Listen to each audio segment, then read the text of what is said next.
Ang mabuting balita ng Panginoon ayon kay San Mateo.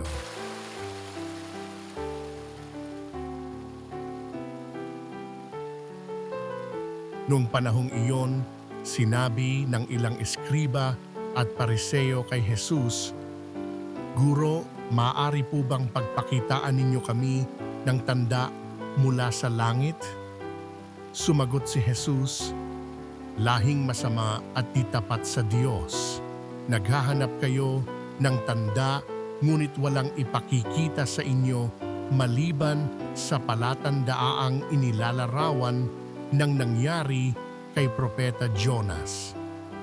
Kung paanong si Jonas ay 3 araw at 3 gabing nasa tiyan ng dambuhalang isda, gayon din ang Anak ng Tao ay 3 araw at 3 gabing sasailalim ng lupa. Sa araw ng paghuhukom, titindig ang mga taga-Ninive laban sa lahing ito, at ito'y hahatulan ng kaparusahan sapagkat nagsisi sila dahil sa pangangaral ni Jonas. Ngunit higit na di hamak kay Jonas ang naririto.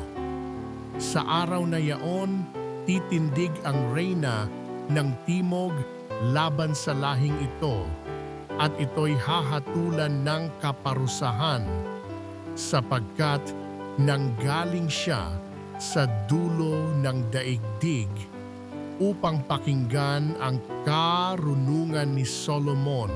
Ngunit higit na di hamak kay Solomon ang naririto. Ang mabuting balita ng Panginoon